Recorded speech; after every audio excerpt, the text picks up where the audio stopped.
Bob, it is so good to see you. We're recording this just before Christmas, so Merry Christmas in advance.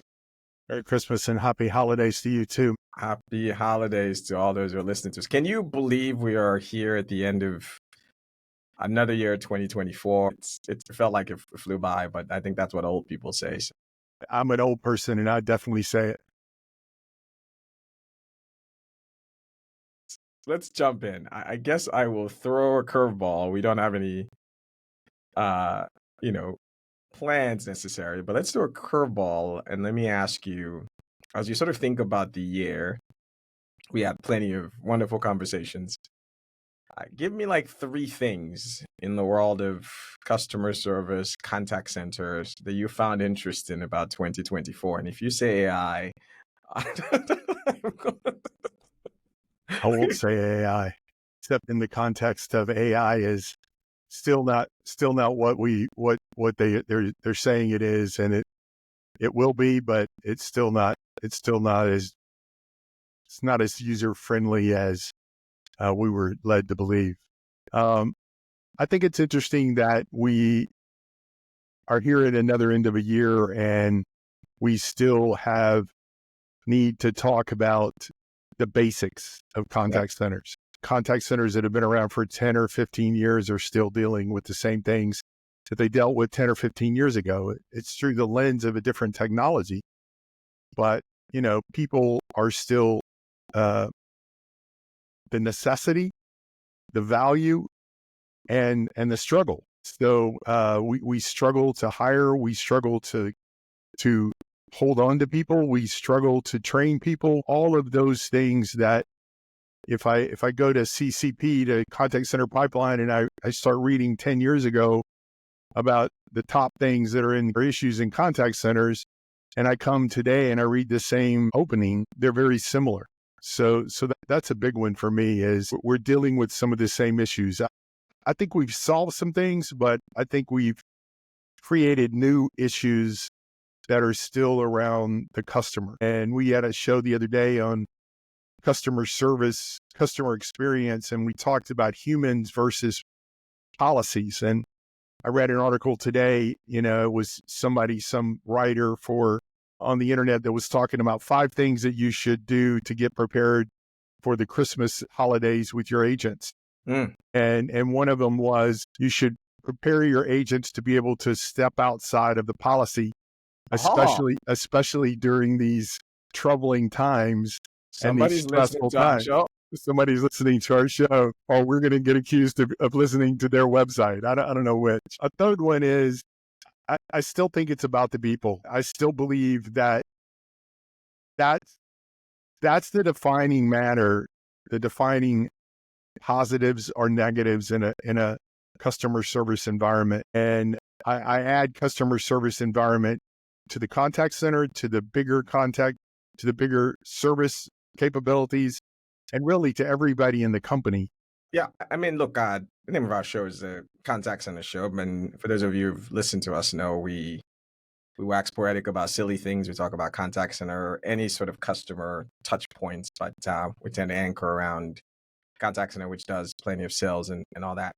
Bob, I will second that. It's like you were reading my notes, and we don't have any notes. And I would also just put a fine point on that you made. I was looking through episodes. You always are concerned about being original. Yeah. When we do these shows, and I'm like, Bob, no, we're going to be saying the same things in different and interesting ways. Well, and if you looked at how many people were at ICMI this year for the first time, you realize that 50% of the people that raised their hand had never been to ICMI. That's right. So I could do the same show I did last year.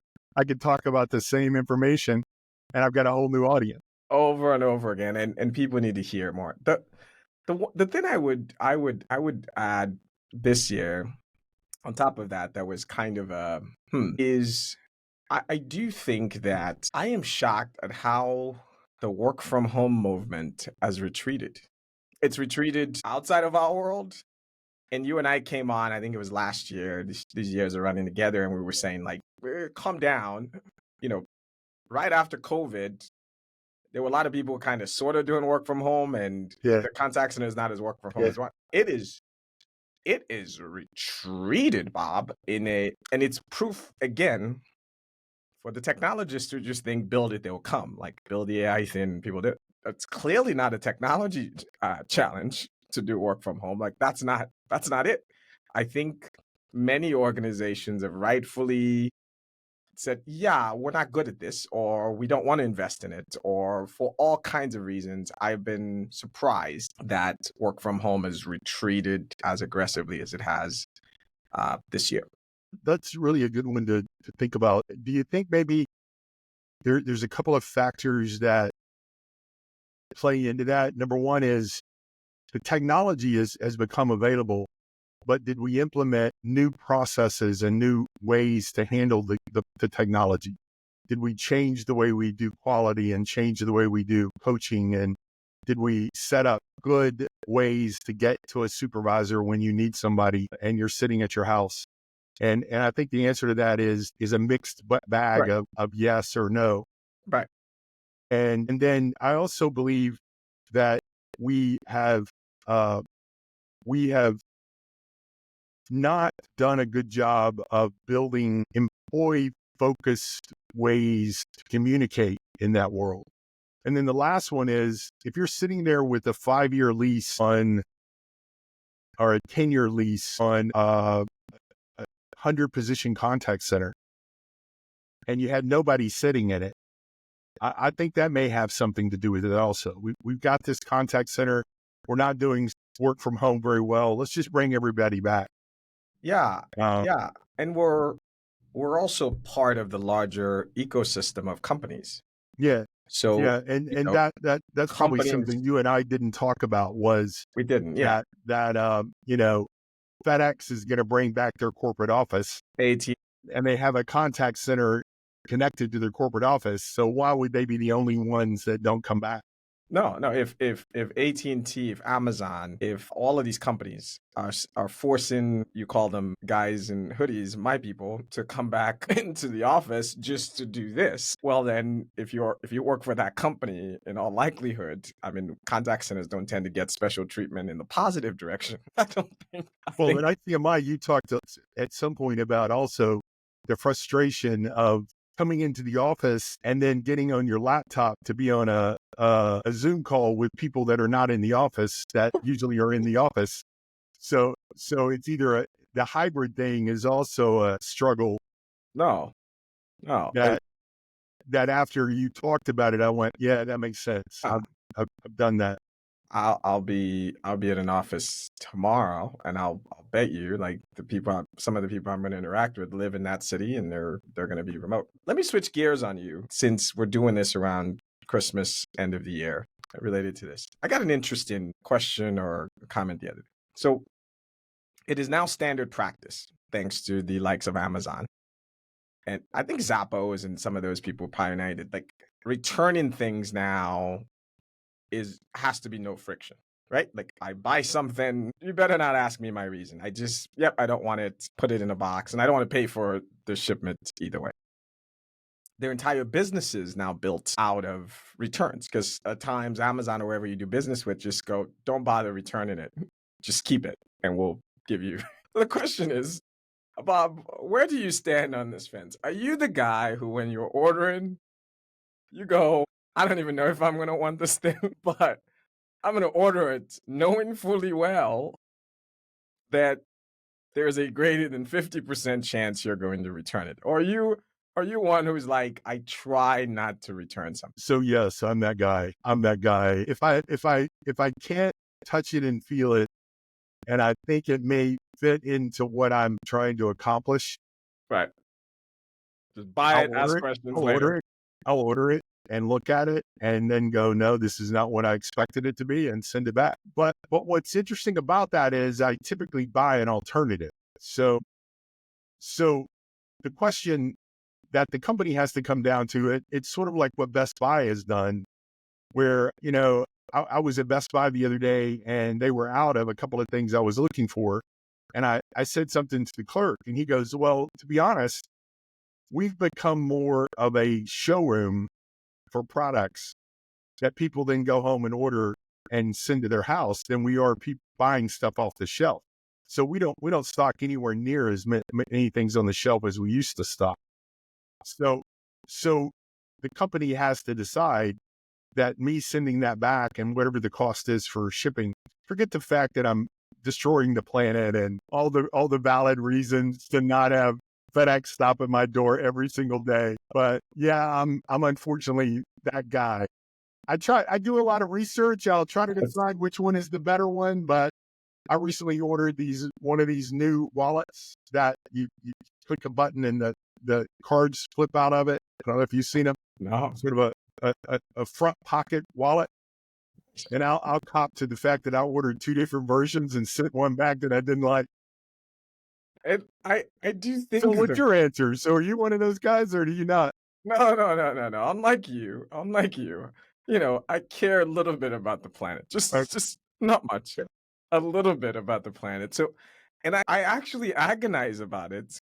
And the context of why I was asking you this was my buddy here was like, "What are you agonizing about? It's all in the price. They figured that out." Because I'm sitting here going, I just bought this thing and the returns. And he's like, "No, it's like standard business practice." But it made me think that if I was in a customer service then in a kind of a retail environment, my gosh, as have those companies adjusted the way they do customer service to make up for it. Meaning a lot of the fights people have with companies back in the day, at least in my day, were around I want to take this thing back, you're not. Did you open it? And all of those things are now gone. So there was on the one side, that's positive. On the negative side, are we getting less data about what's actually happening? Because no one talks to me about why I am returning this. There's some drop down thing in some of these websites. And the drop down thing are like somebody who had never been in the industry wrote the list of the drop downs. So I'd love to know what what the data value is of those categories Well, because they don't have any relevance to what I'm doing. you're right. I think the qualitative doesn't, but I don't know if you've looked, if you're on Amazon or on some website now, when you click on an item, it tells you this item has a high returnability Yeah, rate. yeah, yeah. But I wonder if it's faulty. Does that mean it's a bad product? Or is there a bunch of Bob Furnaces going around who are like, I'm just gonna buy 3 of these things, find the one I like? Like, it may not be any reflection on the product, but now you're telling me a lot of people return this, and I'm starting to go, maybe this product is not any good. And Amazon and their ilk have trained us, especially during the holidays. The ones that I've chosen that gave me that information is always product related that I return it. It is that I didn't believe it. I didn't believe it was really bad. I don't read the 5s and the 4s. I read the 3s Okay. Yeah. because the 3s tend to give me a positive and a negative, or I'll read the 3s and the 1s. The 1s are hilarious, by the way. Like the 1s are I'm returning this because it's green, and the name of the product is Green Blue egg. Skies. So I've got a question for you. So since we're here at the holidays, what's something you remember as a kid that you got that was memorable as a kid that was a present around the holidays? I will never forget. We didn't get a lot of cool gifts, but I got a video game console as a kid. And Bob, I was the happiest. I mean, we didn't have cable TV. I was the happiest kid on earth until school started because they got me a Sega. Like, it was the coolest game I'm playing. But then, like, once all the kids, I'm like excited. You gotta, like, what the heck is this? Like, this is not a Nintendo. I was just about to ask you before you told me you bought a Sega. Did you have a Nintendo? No, no, no. So, but I do remember, yes, I was just like, I was the happiest, proudest person on earth until the kids. Kids are awful, man. Like, bring them in. But that stood out for that is a present that just blew my mind because my parents were practical, clothes, that kind of thing. They Yeah, weren't like yeah, that. What about you? yeah. So when I asked you the question, I figured you were going to ask me. So I tried to think back to what was impactful. So I remember getting it looked like it was stainless steel. It was a silver bike. but it had a banana seat on it and it allowed you to do wheelies. And I was probably 10 or 12, and I That's cool. thought I was the coolest kid in the world because I had that new bicycle. And again, much like what I assume you were saying, is my parents probably could not afford that bicycle, No, but that no, was the one that I same picked here. out and they got it for me. So I couldn't relate at the time. I can relate now with, or could relate when my kids were growing up, of them asking for, new cars and new houses and a pool in the backyard and things They're like like, that that how much you do you couldn't think afford. You couldn't afford. I have? As we go out, I want to leave folks with, one, your support of this show continues to just overwhelm Bob and I'm still just surprised. Many of you, I'm going to be saying this forever, that many of you tune into this show we do. So we're thankful.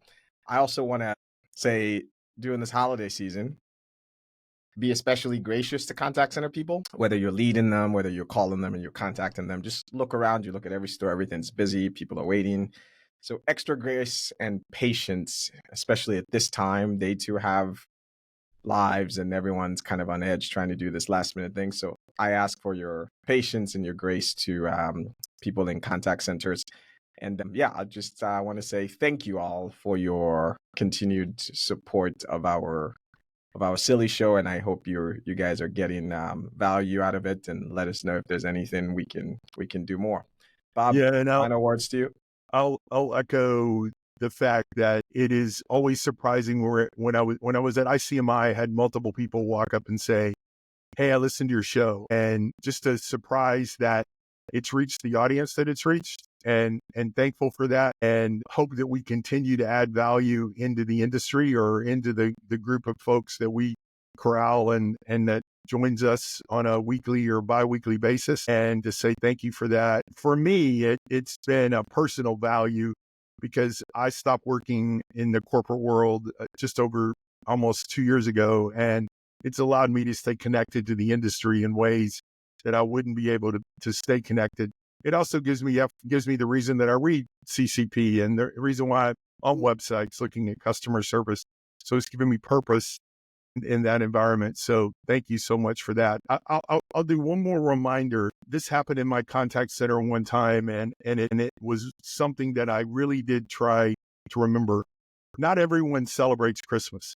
To some folks, happy holidays is not a push away from Christmas. It's a reality of how they live their lives. And so there are folks that don't celebrate Christmas at all. There are folks that celebrate other holidays. Happy holidays is the reason for that. And Merry Christmas is something that if somebody says to me, I'm more than happy to say back and hope that people have a Merry Christmas and that it's as deep into their life and into their faith as they want it to be. But when somebody says happy holidays to me, I realize that they've taken into account that there are folks out there. I just saw this morning that Hanukkah is on the same day as Christmas this year, Right. which is That's unusual.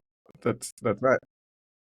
Just a comment about remembering that if you have somebody in your contact center that doesn't want to celebrate, doesn't want to participate, don't let them be forced into that by the way that you manage your contact center.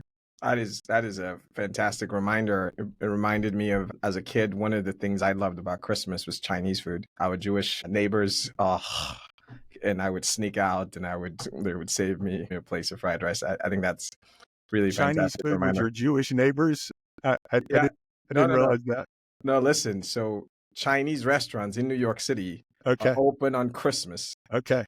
to serve those who don't Uh, celebrate Christmas. Okay. Okay. I got you. I got you So now. so I if got you now. a lot of Jewish families in New Right. York City, they go to Chinese restaurants on Okay. Christmas. It's kind Okay. of empty, and and I would sneak out and It sounds awesome. It get sounds some awesome. continue. There's always these memories that wrap around Christmas. I think is the reason why it's such a special holiday is that it wraps around memories from when we were small. It gives us hope for a future. I'll also mention one more. Also remember that not everyone is celebrating a day that is a milestone of remembrance of somebody who isn't at the table. That's right. And That's I right. find that in my life every year, Christmas is joyful with my grandchildren, which, by the way, I have a new grandchild, I a granddaughter, Claire Elizabeth. That is Yes, congratulations. she's beautiful. So I've got three now. So a lot of joy around Christmas when I'm with them, but some sadness and bittersweetness of Keisha and I being here another year. So didn't mean to get into a preaching mode. We've sort of been all over the table today, but that's what this show sometimes is just us having a good time. And when we hang up from this show, we'll start talking and we'll be in the same mode of bouncing all over the place. That's a good place to leave it. Thank you all again, and we will chat with you guys next year. Happy holidays.